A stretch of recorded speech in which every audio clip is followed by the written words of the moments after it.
তারা টাকা দিয়ে গুন্ডা ভাড়া করার মতো ন্যাক্কারজনক কাজও করছেন। চট্টগ্রামের মানুষের জন্য একটি মানসম্মত হাসপাতাল প্রতিষ্ঠার জন্যই এই বিনিয়োগ করেছিলেন। ডক্টর রবিউল হোসেন এবং ওনার পরিবারের এখানে বিনিয়োগ নেই।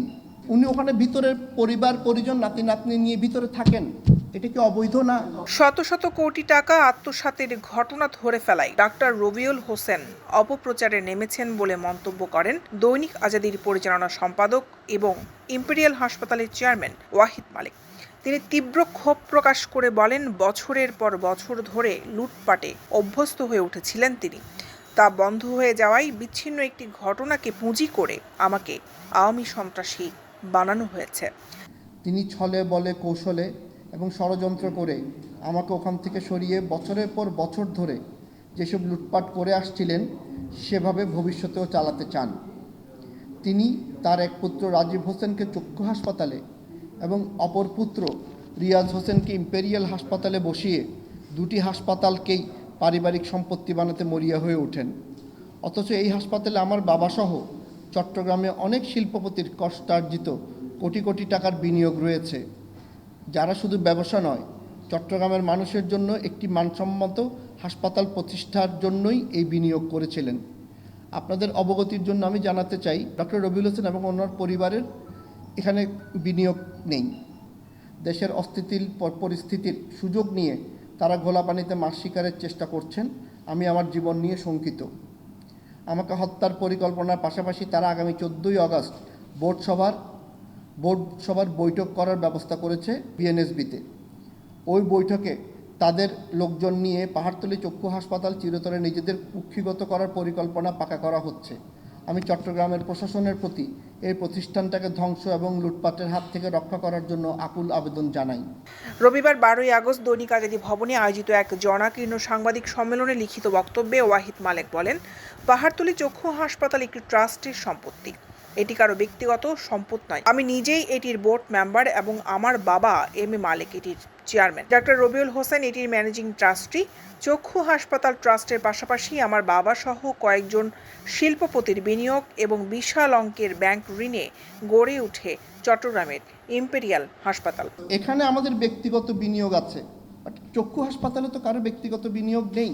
চক্ষু হাসপাতালটা একটা ট্রাস্ট, উনি ওই ট্রাস্টের ম্যানেজিং ট্রাস্টি। উনি ওখানে ভিতরে পরিবার পরিজন নাতি নাতনি নিয়ে ভিতরে থাকেন, এটা কি অবৈধ না?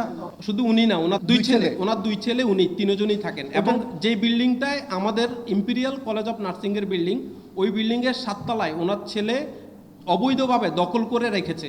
7 তলার 2টা ফ্লোর উনি অবৈধভাবে দখল করে রেখেছে। ওনার ছেলে আমাদের এখানে যখন চাকরিরত ছিল তখন ওনাকে ফ্ল্যাট দেওয়া হয়েছে।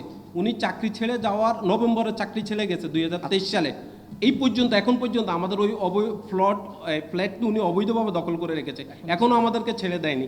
তিনি বলেন, তাকে ইম্পেরিয়াল হাসপাতালের চেয়ারম্যানের দায়িত্ব দেওয়া হলে স্বাভাবিক নিয়মে কোম্পানির অডিট করানো হয়। অডিট করাতে গিয়ে কোটি কোটি টাকার অনিয়ম ধরা পড়ে। কোম্পানির চেয়ারম্যান হিসেবে হাসপাতালের শত শত কোটি টাকা আত্মসাতের অভিযোগে ইতিমধ্যে মামলা দায়ের করা হয়েছে। দুদকে ফাইল জমা দেওয়া হয়েছে।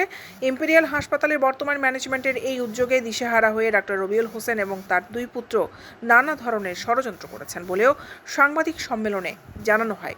এই ষড়যন্ত্রেরই অংশ হিসেবে সম্প্রতি চক্ষু হাসপাতাল কম্পাউন্ডস্থ তার বাসায় সংঘটিত একটি বিচ্ছিন্ন ঘটনাকে পুঁজি করে ওয়াহিদ মালিকের বিরুদ্ধে নানা অপপ্রচার শুরু করেন তিনি। কিন্তু এই ঘটনাটিকে ডক্টর রবিউল হোসেন এবং তার পুত্রদ্বয় আমাকে ঘায়েল করার অস্ত্র হিসেবে ব্যবহার করছে। ঘটনার সাথে দূরতম সম্পর্ক আমার নেই।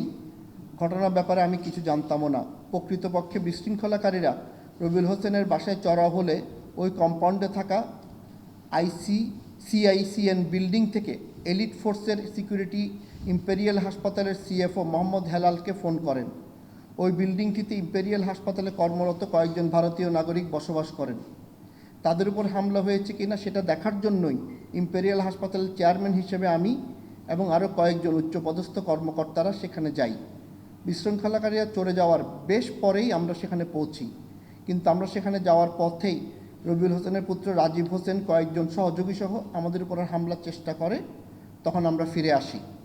বিশৃঙ্খলাকারীরা চলে যাওয়ার পর যে আমরা সেখানে যাই সেটা রবিউল হোসেনের সিসিটিভির সময় দেখলেই বোঝা যায়। তারা পুরো ভিডিওটি না দিয়ে খণ্ডিত ভিডিও এডিট এবং প্রকৃত বিকৃত করে প্রশাসন সংবাদপত্র এবং টেলিভিশন সহ বিভিন্ন স্থানে প্রেরণ করেন। যাতে বিভ্রান্ত না হয়ে প্রকৃত ঘটনা অনুসন্ধানের জন্য আমরা সকলের প্রতি বিনীত অনুরোধ জানাচ্ছি।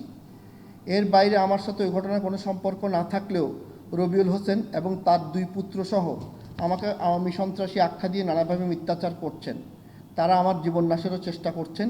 ইতিমধ্যে তাদের বেশ কিছু গোপন পরিকল্পনার কথা আমরা জানতে পেরেছি, যা আমরা প্রশাসন সহ সরকারের শীর্ষ পর্যায়ে জানিয়েছি। তারা টাকা দিয়ে গুন্ডা ভাড়া করার মতো নেককারজনক কাজও করছেন। দৈনিক আজাদী নিউজ ডেস্ক।